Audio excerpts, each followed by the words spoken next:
of Dr. Pearson. Okay.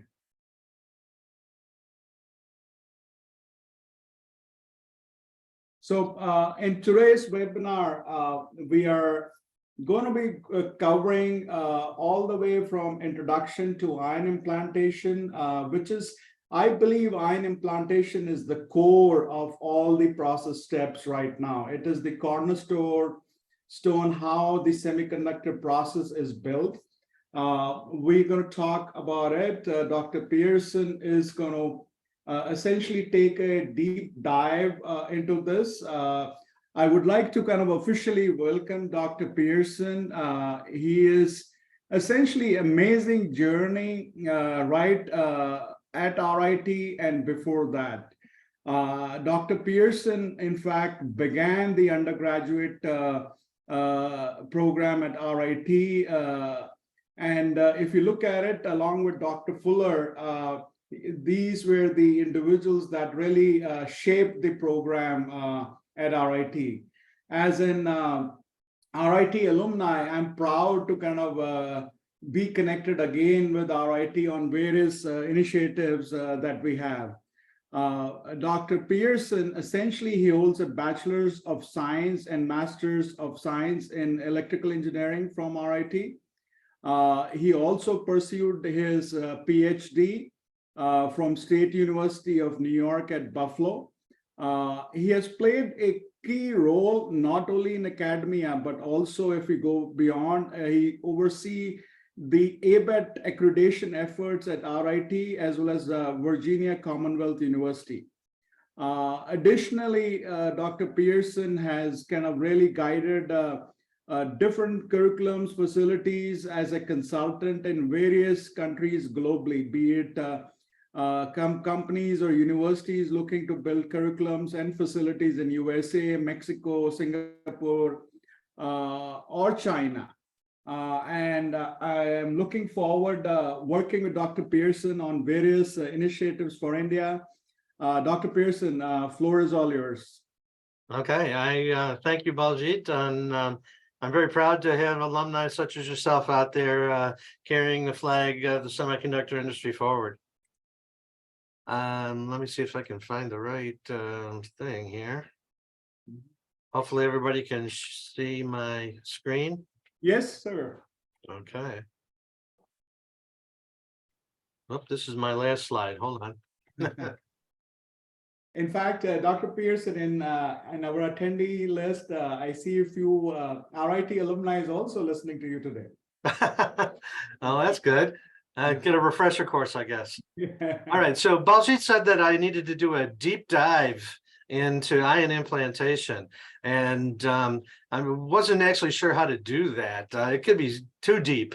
There's just a lot that could be covered. But as Baljit said, ion implantation, I would say, along with lithography, are probably the cornerstones of the semiconductor industry. So we're going to talk a little bit about ion implantation. They used to originally say ion bombardment, but they thought that bombardment had negative connotations, but implantation sounded better. So we're going to talk about what it is, why it's used, a little bit about the equipment and the profiles that would occur. I'm not going to talk a lot about simulation and modeling, which could be 2 more seminars if you wanted it to be. How we pattern or mask the implant, and then some non-idealities like channeling the damage caused by implantation and how that might be repaired. And I'm going to put in a plug for Dr. Santosh Kernick, another faculty member. She worked with James Ziegler and Michael Current on this book right here, Ion Implant Applications, Science and Technology, the 2022 edition. And you can see how thick this book is. If you want to know about ion implantation, it's in this book. And there it is right there at the bottom of the page. So I'm going to give you a little bit of a paintball gun analogy.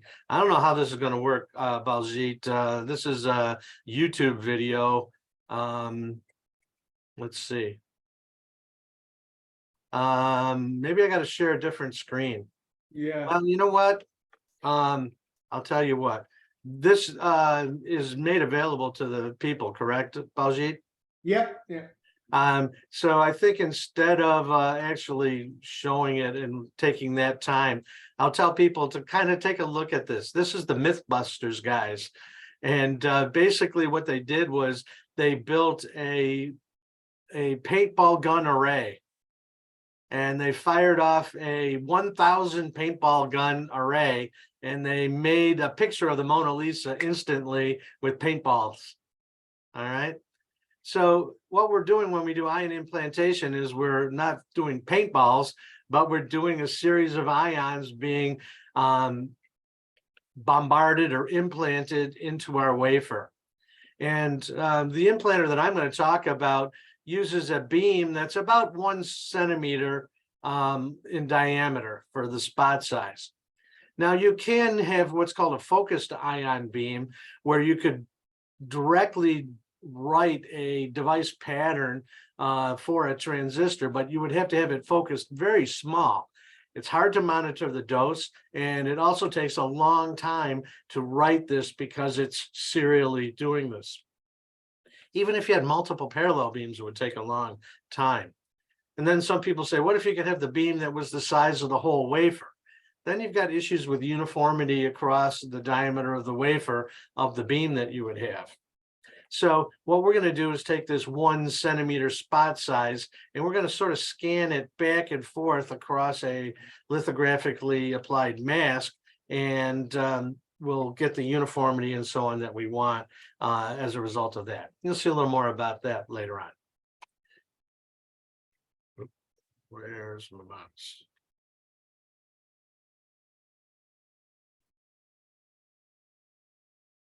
There we go. So ion implantation is primarily used to alter the electrical behavior, all right, of a region of semiconducting material. So we want to implant species into the silicon in most cases, or the semiconductor, that either creates a excess of electrons or a deficit of electrons, which we will say will be a net positive charge. So you can either make N-type or negative type semiconductor, or positive or P-type semiconductor. This is a very physical process. It's not a chemical process. The ions are accelerated, they hit the substrate, they embed themselves below the surface. And if it becomes what we'll call electrically active, you have changed the electrical properties. So the ion gets its energy from an electric field. So it doesn't typically require high temperatures. I'll talk briefly about that at the end, though. You have to do this in a vacuum to maintain the ionization. We want to reduce neutralization collisions. As we have all these ions crowded together tightly into a beam, if they have any charge swapping between ions, we can create neutrals that don't respond to the electric field anymore, and that could cause problems. We also want to do this in a vacuum to reduce the possibility of contamination. The dopant depth distribution is determined by the velocity and the mass, hence the kinetic energy of the incoming ion, as well as the density and composition of the substrate. I'm sorry, a little tickle here. Implantation typically requires annealing or heating for activation of the dopants. And what is activation? It simply means that if I were to take my silicon model, which I'll pull up right here, if I take my silicon model, all these balls represent lattice positions where there should be a silicon atom. And the big white one that's here in the middle, that represents what we call an interstitial or in-between position. If an ion comes to rest in the in-between position here, it's not bonded to any of those lattice atoms nearby, and it does not electrically participate. So essentially, it's electrically invisible. If the implanted ion comes to rest on one of these lattice positions, it makes one of these 4 bonds, and it becomes electrically active, and it contributes to the properties that we're trying to achieve. Okay, put that away. So heating the wafer helps restore the crystal structure and improve the charge movement or mobility. So we want to put in specific amount of dopants into the wafer surface to modify that to form this NMP type material. And the ability to modify this is unique to semiconductors. You can't really dope metals or insulators. And we form PM junctions, which are the key ingredient to semiconductor devices, from diodes to transistors and even isolated resistors. And it usually follows a patterning step so that only certain areas are doped. Ion implantation is got a unique property that you can typically use room temperature for the process, and that allows you to use photoresist material, which is an organic plastic, and it does not hold up to the ultra high temperatures of diffusion processes. Also, the lateral diffusion is, I said nearly zero, is much less for ion implantation, and I've got a figure that will show this in a little bit. Oh, there it is. So why use ion implantation? When we use a thermal diffusion process at temperatures of 1,000 degrees centigrade, the dopant atoms migrate in to the semiconductor vertically, but they also migrate laterally. And as a result, the longer you do this, the smaller the spacing between these regions gets. And eventually, if they touch, you've got a short circuit condition and the device is not going to function. Ion implantation, on the other hand, is very directional based on that electric field that is propelling the ions. And so you get a vertical distribution with much smaller lateral distribution. So the spacing, as shown here, is large.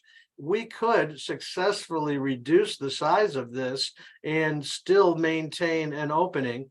So the possibility of shrinking the technology and reducing the size of the transistor exists. And so this is one of the key reasons we were able to, over decades, reduce the size of transistors. Now, there still is temperature processes that follow implantation. So implantation does not totally stand alone, but it's a combination of implantation and some minimal diffusion, hopefully. So here are two other reasons why we might use ion implantation. We can produce very shallow, heavily doped regions. So we can use very low energy implants to make junctions that are less than 100 nanometers deep. And these ultra shallow junctions are getting to be impractical with ion implantation. I have other notes about a process called monolayer doping that is kind of now competing for ultra shallow junctions with ion implantation. But ion implantation is not going away. It still has many, many more. It still has many advantages that will keep it in use for years to come. It can deliver much, much lower doses, orders of magnitude lower concentrations than diffusion. A typical diffused pre-deposition dose is in the 10 to the 14th to 10 to the 16th atoms per centimeter squared range. Ion implantation, the range can go down as low as 10 to the 11th, and it can go above 10 to the 16th if you just keep on implanting. Eventually, though, what happens is you change it from being a semiconductor to being kind of a metal of whatever it is that you're implanting. So the low dose end of the range is used for what we call threshold adjustment, and the high dose typically are source and drain regions. And Bazid, I think I actually borrowed a figure from some of your other notes, and here it is, on the ion implant application space. This shows a dose of number of ions, and like I said, and versus the energy at which the implant occurs. And you see, we could have very high energy for very deep wells that we're creating, up to very low energies for things that need to be very shallow, such as these source and drain extensions and so forth. But you see, there's many, many different applications that require the wide range of doses that ion implantation can deliver. If I were to compare, like I said on the previous slide, diffusion is up in this range. So anything above this high current ion implantation, yeah, but diffusion has a hard time getting down to this dose range. All right. Modern device technology, you see for the smaller and smaller devices, we're going lower and lower in energy to get things much shallower. But I should also point out at the same time, for power devices such as silicon carbide FETs and so on that need to operate at 800, 1000, 1200 volts for like electric vehicles, they're moving in the opposite direction, going to very high energy and very high doses. So ion implantation just covers a wide range of application space. So let's talk about schematically what the equipment for a typical ion implanter might look like. If you're going to use a piece of equipment in a process, it's my feeling that as a engineer, you need to understand how that equipment works so that you can find out what the limitations are currently and what might be coming down the line as researchers improve the process. So the entire beam line is under vacuum, as we said, so that we don't have ions being neutralized and we don't have any contaminants. This over here will be the source, and then way down on the other side is where the wafer is that's being held in the process chamber. I'm showing a single wafer here, which is more the norm at this point. Historically, there were some multi-wafer implanters available. We'll see a picture of one of those at least. So there's the ion generation, the plasma source. We then have to extract or pull the ions out of this, but we have all the positive ions. We then have to filter or sort them somehow and accelerate them to the proper energy to embed them in the wafer. Like I said, neutralization of ions is a problem. So any neutrals will continue on a straight path and be unaffected by our electromagnetic fields that we're using to steer the beam. The rest of this, I steer the beam in both the X and Y direction so that this little focused beam can move across the wafer up and down, side to side, and give us the implanted uniformity we're looking for. So what I want to do now is take each of these pieces and do a little bit more on that. The last thing is to make sure that we actually control that dose and we integrate the charge to make sure we get the right number in there. So the plasma source and ion extraction. We have the plasma chamber. We have a gas feed. Our implanter is so old that it basically has a needle valve. Modern ones probably have a mass flow controller. And then we have a pump. So typically this is in the millitorr kind of pressure range, and we'd like the pressure to be very constant, so we make sure we get the right balance of gas feed and gas pumping here. Connected to this is a variable extraction voltage. RIT's implanter, this is about 30,000 volts. Plus to the chamber, minus outside. So any positive ions are attracted to the minus 30,000 volts out here. So now we're drawing out positive ions. But like I said, it's all positive ions. And they will have some velocity based on this 30,000 volt potential and the mass of the individual ion. So the kinetic energy is just 1/2 mv squared. The energy derived from the electric field that we applied is Q times the external extraction voltage. And we can solve for the velocity. And if I were to be implanting a boron, for example, the velocity should be in the maybe 7 × 10⁵ meters per second range. So those ions are moving pretty quickly. And this is just a view of our ion source box where we have the plasma source here. And here are the gas bottles that contain, in our case, boron trifluoride or phosphine gas. And then there's a gas manifold that mixes that before it goes into the plasma source. This is the power supply that we use for that. Well, this is the 30,000 volt one up here. This is some of the other supplies that are used for some of the things like the solenoid and the filament here. So let's look at how we generate that plasma. The source gas molecule, we want to kind of let it run into electrons from a filament. And this will ionize the dopant atom and give us lots of other pieces. For example, if we're using boron trifluoride, an electron slams into it, we might get B plus, F2, another fluorine, some other electrons, and so on. And you can have other dissociative ionizations. You can have F plus, B10 plus, this is an isotope, obviously, and then BF2, a more massive molecule containing boron. And these are some of the gaseous sources that we might encounter for implanting different things.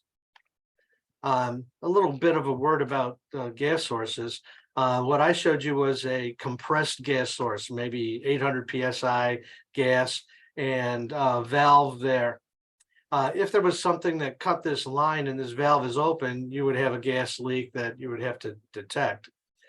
They do make some sources where there's a salt or a compound that absorbs some of the desired implant producing dopant producing gas, and it needs to be actually pumped out. So if there is a break in the line, all that you do is turn off the pump and no further gas will come out. So that's why this is called a safer gas source. I think it's about a $200,000 upgrade to our implanter.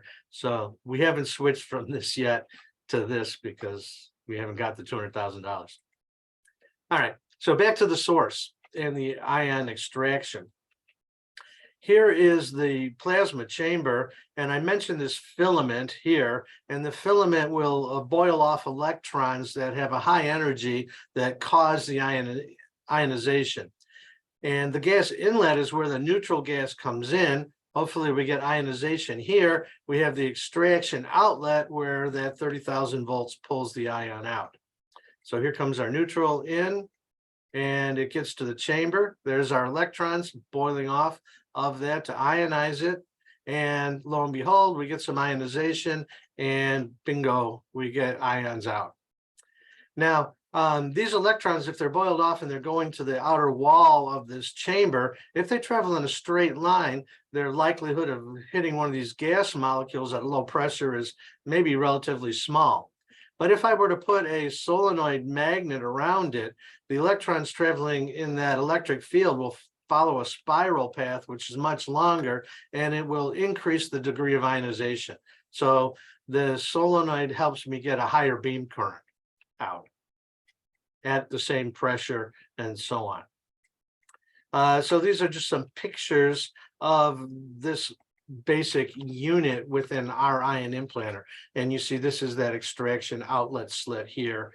Again there, and then this is the module that goes up inside of here. The center core is where that filament is housed, and then these are some of the gas inlet ports that allow the gas, so it doesn't actually come in one side, it comes in like all around there, and there's the slit. Okay, so now I mentioned that our beam has lots of ions and positive ions, more than just the one that we want. So what I'm going to show here is this is the B field, the magnetic field, and it's not a fixed electromagnet. It's not a fixed permanent magnet. It's an electromagnet.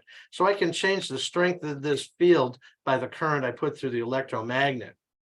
And maybe back in your physics class, you learned the right-hand rule. Okay. And you said, when am I ever going to use the right-hand rule? Well, guess what? This is the piece of equipment that uses the right-hand rule. And I wish all physics teachers in the world knew this, so that when they teach it, they can say, you know where this is going to get used? It's going to get used in an ion implanter that makes all these chips that you're in your cell phones and everything.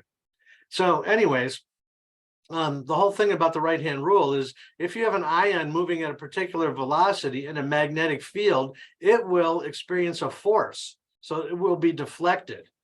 And so what we're going to see is if I bring a light ion in, it's going to be deflected a lot, and it's going to miss this resolving aperture. The radius of curvature is related to the balance between the Lorentz force and the centripetal force here. If I do a heavy ion, it's going to experience a force, but it's not going to be bent enough. And like Goldilocks, if I get the right magnetic field, I can make it so just the ions that I want make it through this resolving aperture. And I want this to be very selective to just one atomic mass unit. If it's B11, B11 goes through. I don't want whatever is atomic mass 12 or 10 to go through. I want it to be that selective. All right, so this is a key part here. So let's look at boron trifluoride. And if we were to change that electromagnet, I can use, instead of this being the magnet current, I can change it to atomic mass units. And I can look at the ion beam current that comes out. And I have the scanning window that I can go across here. And I get a spectra, all right? And lo and behold, at 11, there's my B11. Oh, there's fluorine. There's a boron with a fluorine at 30. All right, 19 and 11, 30. Here is BF2, all right, at 49. And this is the same thing that you see on all the CSI crime scene movies where they say, we have this little sample from, the murderer, and we want to find out what it will tell us. And they throw it in their mass spectrometer, and lo and behold, they isolate it to some little town in 2 square miles, and they catch the murderer within a half an hour, right? Well, we're doing this, but we already know what gas we're putting in there. And so we can take and adjust it and park our window right here so that we only get B11. This is what a phosphine gas spectrum looks like, and there's phosphorus at atomic mass 31. There's not a whole lot else in there but hydrogen down in this range. A little bit more about the beam coming out of this. We have a little thing here that's called the steering slit, and there's X and Y slit that allows us to kind of throw away some of the beam current. And this is one of the reasons why we can go down to very low doses and also have medium and high doses, maybe even in the same machine. So this is important for us, but this is sort of an aside. Okay. So now we have just the B11 coming out of the machine. And what we're going to do now is we have to accelerate the ions to a particular velocity. And so what we have is a series of like pie plates with a hole in the middle. Each pie plate is at a slightly different voltage, and we continue to accelerate the beam to whatever level we want. So here I'm saying maybe our original beam was 30,000 volts. We want it to be 100,000, so we have to add 70,000 volts of potential to that beam. And if we do that, the ions are moving even faster. But it turns out that it's difficult to make a variable 70,000 volt supply. It's easier to make 10 7,000 volt supplies and stack them up. So that's one of the reasons why it's done that way. This is just a picture of the side of our implanter with the panels off, showing the beam line up here in this box. These ports are for a lot of the electrostatic scanning and focusing electronics. This is just a vacuum gauge here. This is an ionization gauge. But you get an idea of the complexity. This is part of the pump system that keeps this beam line under vacuum. So that's part of the cryo pump. All right, so now we have a beam, and our implanter, the beam is about the diameter of your thumb, let's say, maybe 1 square centimeter, something like that. So we can do electrostatic or charge-based beam scanning. So I have these 2 plates here, and I put a time-dependent voltage signal on here, which puts charge on or off, which will deflect the beam up and down. And then I have another set of plates that will deflect the beam horizontally, and so I can scan this beam across the entire wafer. I just realized I have a color mismatch. I probably should have made the green arrow red to be the vertical scan and the blue the horizontal one. But anyways, this is back like the old-fashioned TV screens that used to use what's called a raster scan. And so I could have a scan pattern And depending on the frequency, I get finer and finer ones. I don't want it to scan exactly over its previous position. I want it to be slightly off, up and down, so I get better uniformity in all the time. Now, we can talk a little bit more about scanning, and I probably will in a bit. So how do we focus an ion beam? Light, you focus by putting it through a lens, and you use diffractive optics. Well, this beam will not penetrate through a physical lens. So we have to use electromagnetic fields to do the focusing behavior. So this is called like an Einzel lens. And this is one, it's kind of hard to see, but it's got a bunch of lobes that are here and here and here that can be put at different voltages to accomplish our focusing behavior there. And this is just sort of a cloud simulation to show what it really is doing. All right. This is part of the magnetic scan coil for the X. I think this is the X and this is the Y on one of the implanters we used to have. I should point out, though, that although our particular implanter uses a spot, you can also have implanters that use a ribbon in one direction and then use a robot to mechanically scan the wafer up and down in the other direction. And so this is a little bit faster. You do have to worry about the uniformity of the beam across the ribbon. So it might scan it up and down, but it might also do some rotation as well. You have to kind of look at the specs of the individual implanter. Another way of doing scanning that used to be used is they would take a big carousel and put like 25 wafers on that carousel, and then they would spin it around, and the beam was stationary, no scanning required. And then you would spin the wafer around and move it up and down, and that's how you would do 25 wafers at once. This carousel might weigh hundreds of pounds and be spinning at like 2,000 RPM. So there's a lot of momentum in there. And as we go from, these were like 150 millimeter wafers, when we go to trying to do 300 millimeter wafers, it's not practical to do this as a batch process anymore. So it's really done on the larger 300 millimeters this way. But in the power electronics, they're still doing 150 millimeters. So these implanters are still finding a home just with different companies. All right, so now we've talked about scanning, and the beam hits our wafer. And this is where we have to figure out the dose, all right? And if I have a nice uniform beam all the same time, I just say the current times the time is the amount of charge, all right? Actually, though, if my beam current is fluctuating a little bit, I have to integrate this over time. There's a couple things that go into this as well. I'm going to assume that we have a singly charged species, all right? So it's only ionized as Q+. You can have doubly charged species. The problem with that is, in order to neutralize a doubly charged species, I need to have 2 electrons come in, and that means that my dose counting might be compromised. And we also have to know the area of the wafer, but that's pretty straightforward. So this is how we monitor the dose. We have our wafer on some sort of a back plate that's connected to ground via an ammeter.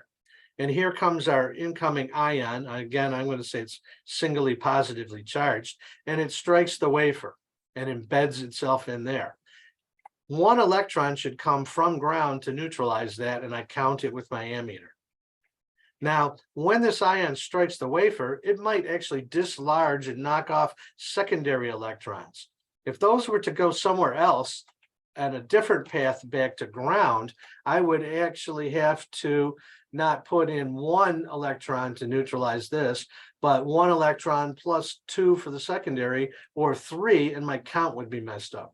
So what we do is we have this shroud that's at a negative voltage that takes these secondary electrons and kind of puts them back onto the wafer to increase the accuracy of my dose. And the amount of this is small compared to that typical dose that I'm talking about.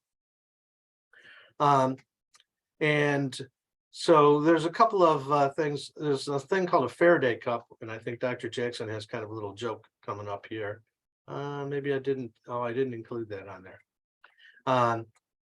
We can talk about the Faraday cup. It's used for monitoring and focusing the beam on here. Okay, so now we've kind of completed the equipment end of things, and we've got our ion from our original gas like BF3 now striking the wafer and being accurately counted. Once that ion gets into the wafer, how does it come to a stop? Well, there's two types of stopping: nuclear stopping and electronic stopping. Nuclear stopping, using the analogy of a billiard ball. All right, the cue ball hits a ball at a particular velocity with a particular mass, and it will scatter at angles depending on what the contact is. So you get momentum transfer, and you get the other things. You know, what you're implanting could be heavier or lighter than the semiconductor you're implanting it in, and you have to kind of keep track of these. Notice that these are now moving with a particular velocity and energy. This can run into something else and create another nuclear collision. So if we're modeling this, we also have to model everything until these things come to a stop. And again, with that semiconductor model I held up earlier, they could come to a stop in a lattice position, or they could come to a stop in this interstitial in-between position. So that's one mechanism. The other mechanism is electronic stopping. If you think of your semiconductor, the nucleus of all these atoms in the lattice is very, very, very tiny. So essentially, we're implanting in just to this big cloud of electrons, and what we're implanting is a positive ion. So we have all these electron clouds clutching at this positive ion. And the analogy that I use here is the drag on a fishing line. If I have a fishing line that has a 10-pound limit before it breaks, how do I land a 20-pound fish? I hook that fish and I set the drag to be 5 pounds. And the fish swims away. I'm not reeling it in, so I'm not exceeding the 10-pound breakage of my line, but the fish is getting tired and more tired. Eventually, the fish comes to a stop and I can reel it in. So electronic stopping is a much more subtle, gradual process as compared to the collision-based nuclear stopping. So what is the end result in terms of the ion and its trajectories? These ions undergo random collisions, and that would seem to conflict with the idea of controllable implants. But remember, we're talking about 10 to the 11th, 10 to the 15th ions. We have so many ions that statistically I can get a very accurate picture of what's going on. So we talk about the average depth or projected range of implant. And this range gets back to thinking of ions as bombardment. Think of a cannon and you're shooting at a fort. You say, what's the distance to the fort? That is the range. And I take 100 shots. Some fall short, some go a little long. I talk about the straggle of my cannon shots. In the case of ion implantation, we're going to talk about the ion range and the straggle. And we're going to focus mostly on the distribution normal or perpendicular to the surface being implanted. So here comes my ion, it enters the semiconductor, it might be scattered a little bit to one side, bounces off. These are all nuclear collisions. So this is electronic stopping, nuclear collision, electronic stopping, nuclear collision, electronic stopping, nuclear collision, and eventually it comes to a stop. It comes to a stop at a particular depth, range, but also maybe some lateral range. So this is the total range, and we break that up into the projected range in the vertical direction, and we can also talk about a transverse range. And we'll see where this comes into play a little bit later. So the simplest and easiest model for ion implantation is the Gaussian function, where we say that there's the peak concentration, and then we talk about the straggle here. The peak concentration is related to the dose divided by the square root of 2 pi, and this is that straggle. Okay. So if we were to look at statistics for Gaussians, the projected range really equates to the mean, and the straggle really equates to the standard deviation, and the dose is the area under the curve. So it's mathematically easy to use, but how well does it match real profiles? Again, we'll get to that a little later. So this is the Gaussian expression where we have the peak and then we have an exponential, and it drops off on either side of that peak based on the straggle.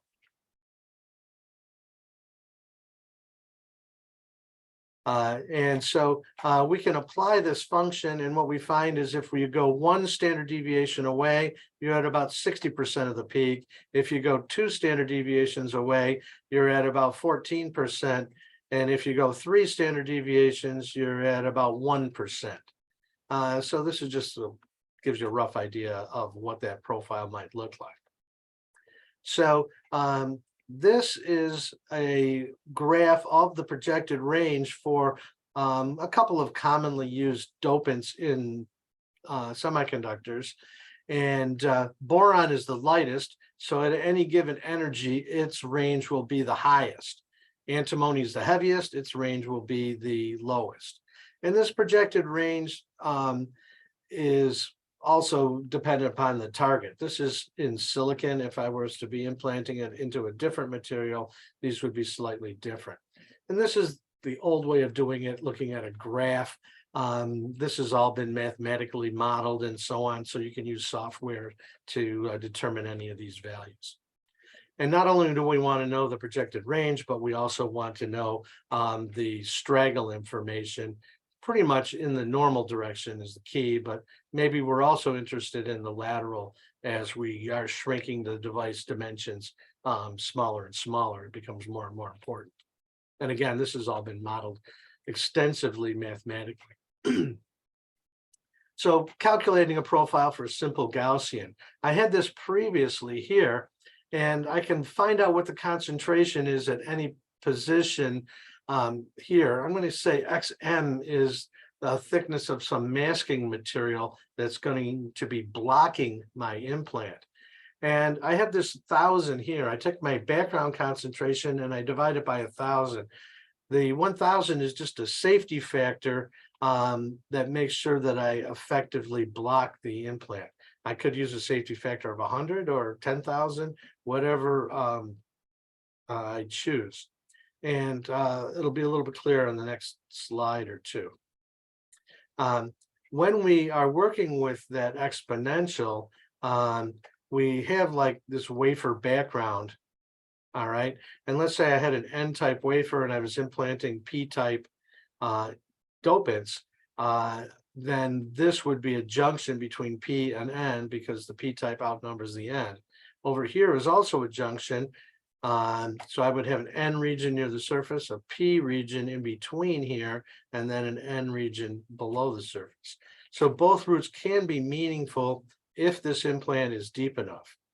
If I were to put something on the surface, though, I can make it so that only half or part of the implant falls within the semiconductor itself. So how do I do that? I want to pattern the implant. So I can put down a material like oxides or photoresists or other things, and then do the implant. And what you see is the implant is blocked by the masking material and penetrates the semiconductor in this area. And now I have my dopants only where I want them to be. But I have to know how thick this masking layer needs to be. And that's what the calculations were aimed at here. So you can say, how many multiples of the standard deviation do I have to have in a thickness in order to block this? So here's an example. I have the blue material on the surface, and I'm using that to hopefully block this implant. This implant has a projected range right here, and notice the concentration falls off, and then it gets to the semiconductor, and it continues to fall off. And then right here is where the junction occurs. Well, if this is the background concentration, it's not good that some of this penetrated the mask. All right. If I was a painter and I had masking tape, this would be where the paint is bleeding through. All right. It's not blocking it. So I can do one of two things. I can, one, I could reduce the energy of the implant, which would shift this towards the surface and bring the entire curve over. All right. But I don't want to be chasing that around. And I worry that what if I do that, and then the next time I do this processing, the masking thickness comes out a little bit small, then it shifts back over and I could be back in this situation again.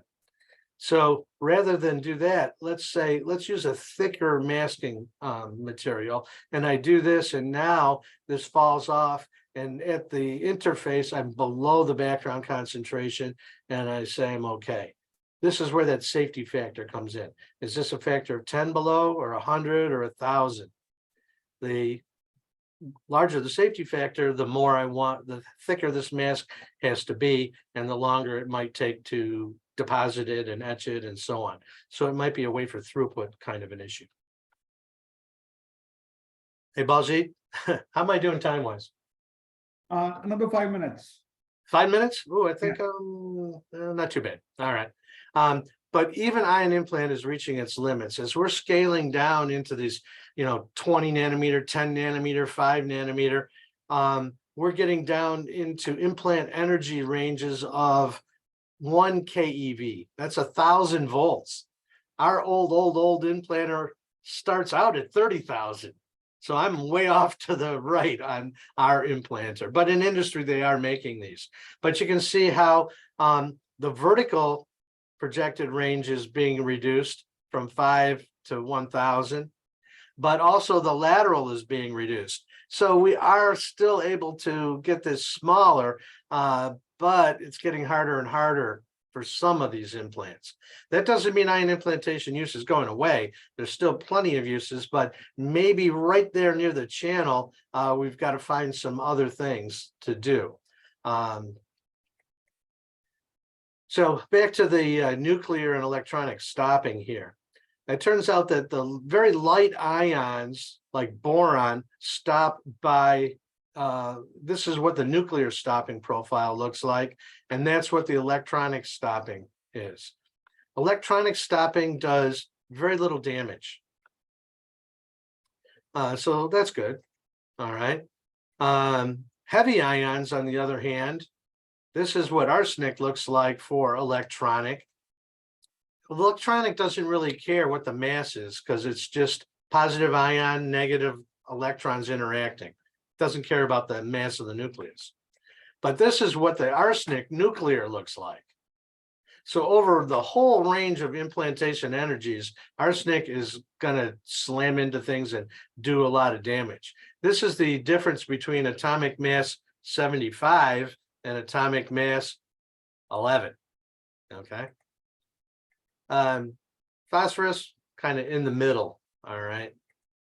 So what am I really talking about? This is I call it Chinese checkerboard analogy, where you have all these little divots in this crystalline material. I implant this heavy ion, it knocks these all around. All right. If I were to take this board and put a little bit of vibrational heat energy into it, these things will all what? Settle back into place. And that is me annealing or repairing the damage. On the other hand, with light ions, the damage is pretty much repaired. I should modify this to show the possibility of this big, massive ion maybe coming to rest here and being electrically active. On the other hand, with light ions like boron, it comes through and maybe it damages this and one interstitial is formed. Now, I shake this and put some heat energy in. Randomly, this is moving in all directions. The likelihood of this going back into that position is relatively small. So it turns out that light ion damage is harder to anneal than heavy ion damage. And it's sort of counterintuitive.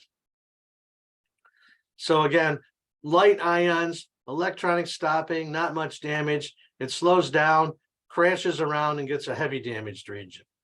Heavy ions just do damage all the way through.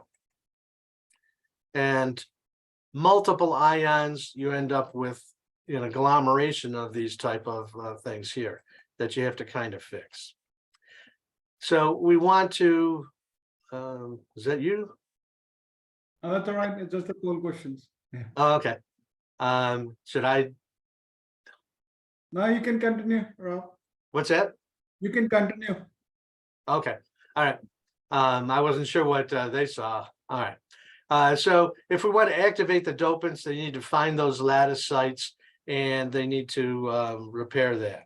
Typically, it takes like 1,000 degrees centigrade for some period of time in order to fix the dopants. All right. So this is what we call isochronal annealing of, and I'm going to use phosphorus here. So this is phosphorus being annealed for 30 minutes at different temperatures. And at 250 keV, there's a significant portion of this will be the nuclear damage. And what this refers to is 100% activation versus 0 activation electrically. So this is a light dose and it's not amorphized. And notice it, I get up to around 700 degrees or so, and I get full activation. If I go to a heavier dose, it takes a higher temperature to activate. 1E14, it takes an even higher one. 3E14 takes even higher. I would need to get up here to, like 1,000 degrees to have full 100% activation. Now, if I go even higher in dose, all right, this now amorphizes the material, and look, at 500 degrees, I can get 80% activation. So that's something that you need to know. Is my implant this kind of a dose or that kind of a dose? They're not that far different, but the annealing properties are very dramatic. I won't dwell on that anymore, but you can see even higher, more damage anneals even faster. Scattering, for this analogy, I say, imagine if I have a wall of tennis balls and I throw a ping pong ball at it. It backscatters. If, on the other hand, I have a wall of tennis balls and I throw a bowling ball at it, all the tennis balls will forward scatter. And so this is a profile. And notice they're not Gaussian anymore. They're kind of skewed and different. These take some other statistical moments, but boron tends to backscatter towards the surface. So this is the surface over here on the left, and you can see this big long backscatter tail over here. And because there's more of the distribution over here, this side drops off steeper, and the Gaussian simple model doesn't work so much anymore. So you have to understand this if you're actually modeling the profile. I got a couple more slides. That's it, Walji. Okay. Another issue that we have is ion channeling. If you look at the crystal structure, this is a 100 surface. This is a 110. See how open this is? When you have an incoming ion, if it strikes this, it could easily be scattered at the surface. But if it goes in between these areas, then it can go a significant distance down below and be channeled. So this is what occurs in a 100 channeling. But if you were to tilt this 1 degree, 2 degree, 7 degree tilt, now it doesn't look like this where there's openings. Everything's sort of hidden. And I can take my crystal model behind me and show you that tilting there. But now this does match a Gaussian pretty good. So our ion implanter has a built-in 7 degree tilt just for this purpose. But there's another issue. Remember that beam scan? I have a permanent 7 degree tilt. Now when I get to the edge of my wafer, this might be 12 degrees here, but 2 degrees there. That means that the channeling behavior is going to be different. How do I fix this? Well, you can have what's called a parallel beam scanner, where as you go deviate from the center line, you adjust this back to a parallel beam. And now everything goes over 7 degrees. And this is done not only in one direction, but in the other direction as well. So the scanning signal processing is way, way more complicated, but they figured it out. And now I got to the end, Buzzy. Excellent. Thank you, Dr. Pearson. Back to you. All right. How do we do with questions? Yeah, we just give me 1 second. I'll share the screen now. Amazing.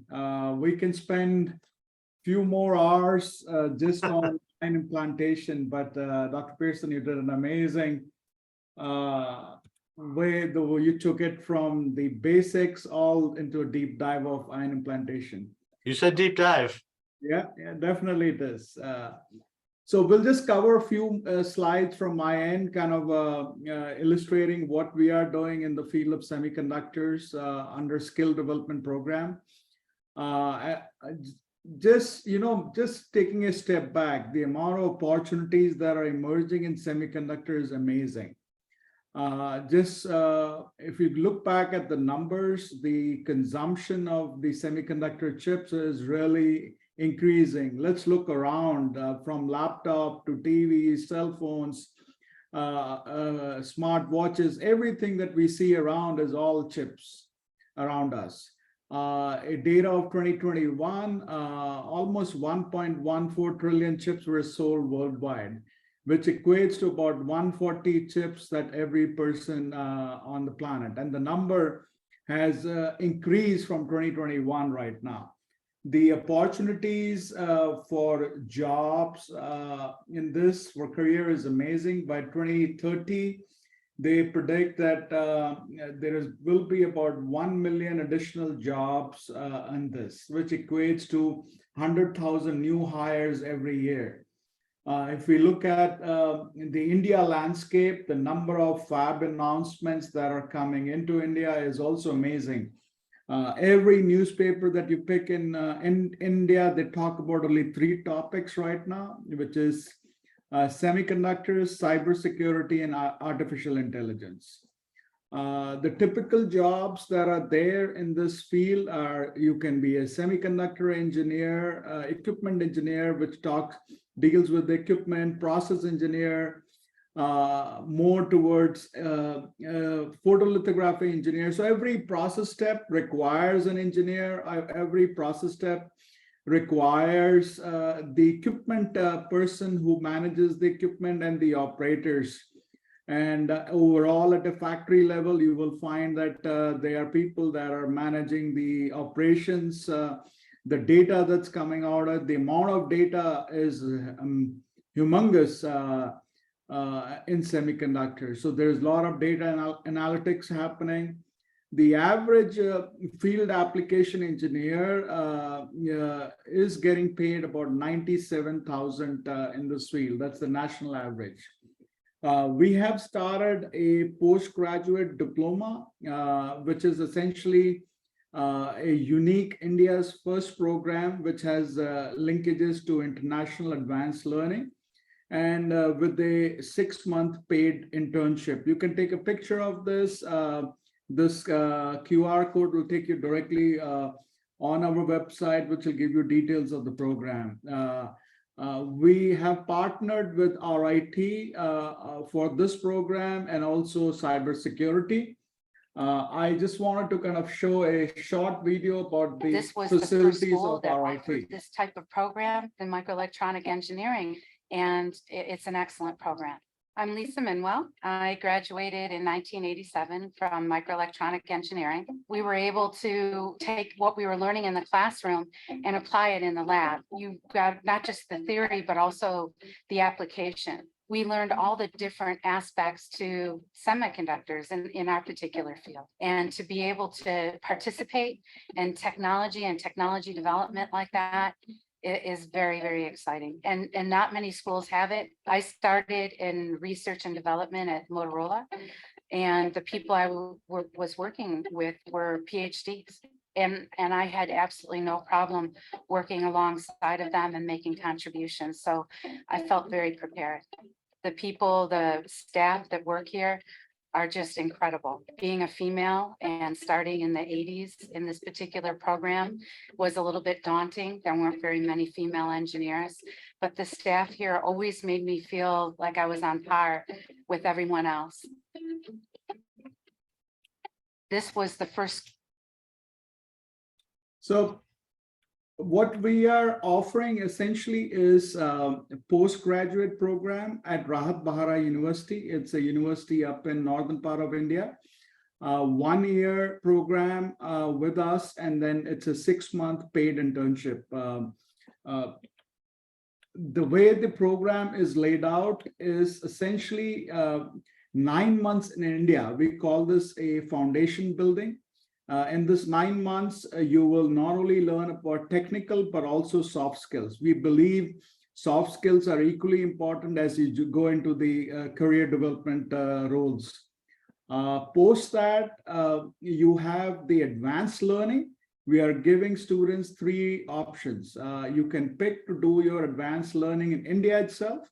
If you pick in India, it'll be more focused on design, not the fabrication part, because facilities are still coming up in India.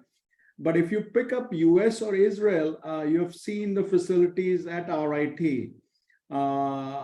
It's a program where you will be brought into RIT, full accommodation, everything will be given under this program. And you will be essentially building right from design all the way a complete chip. In fact, Dr. Pearson talked about a week ago essentially how people came in and they build and they took a chip home, which was essentially built by them. You'll be doing that. Post this 1 year, both foundation building and advanced learning, it's a 6-month paid internship that we're offering. So it's a unique program, India's first program where we have linked an advanced learning at RIT. I would request everybody to kind of take a picture of it. All the details are available on our website. Admissions are open. We are looking, there are only 30 seats available for this program, and they are filling up fast. So now I'm going to turn over to our Q&A session. There were several questions that came in with the registration, and I'm going to ask one after the other to Dr. Pearson. So Dr. Pearson, the first question is, what is ion implantation and how does it play a critical role in semiconductor manufacturing? I know you talked about in detail, but just to summarize this, how would you do that? In order to make any device, you need some sort of doping, and ion implantation is by far the most versatile source of means of doping the semiconductors for resistors, diodes, transistors, and so on. And our CMOS process, we have 10 implant steps out of the 80 total steps. So that tells you how integral it is. The next question, Dr. Pearson, is can you explain the essentials for fabrication for advanced semiconductor devices? What are the essentials in ion implantation? Well, again, what we're trying to do is create a doped region to build the device. The requirements really there are how shallow or deep is that region, and that's done via the energy of the ion implanting, and then how much dopant you put in, and that's really the dose. There's other things that affect it, as I mentioned in the talk, but really those are the 2 key things. If we look at the energy and dosage, can you explain the effect of the ion implantation, just looking at energy and dosage on the beam characteristics? Well, the beam characteristics, the energy is what is tied again to the depth of penetration of the ion into the semiconductor. So the deeper you need it, the higher the energy.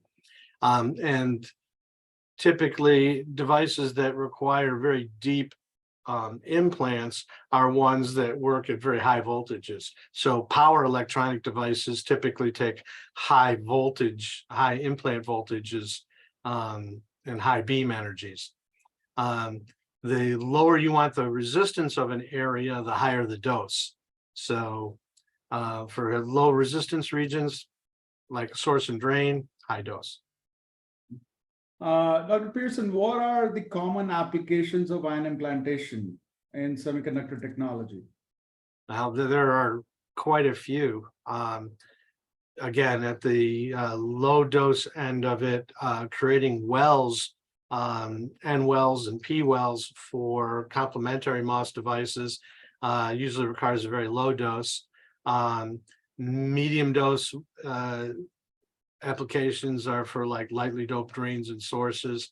High doping would be more of the source and drains themselves. And then very light doses historically were to adjust the threshold voltages. But if you're talking modern FinFETs, the threshold adjustment is done via material differences, not by ion implantation anymore. What are the typical challenges that are encountered in ion implantation?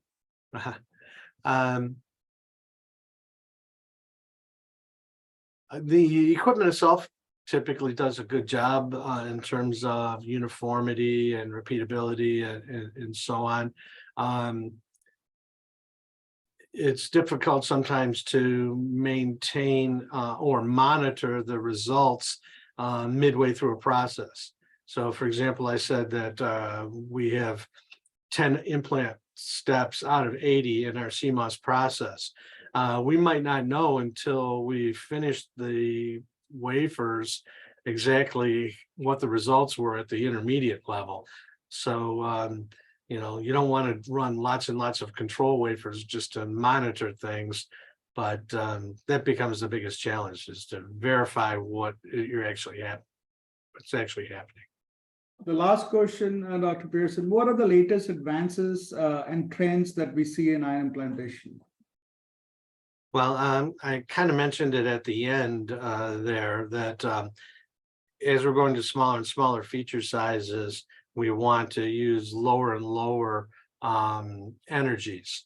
And so it becomes very difficult to do the functions of the implanter as scanning and so forth at very low energies.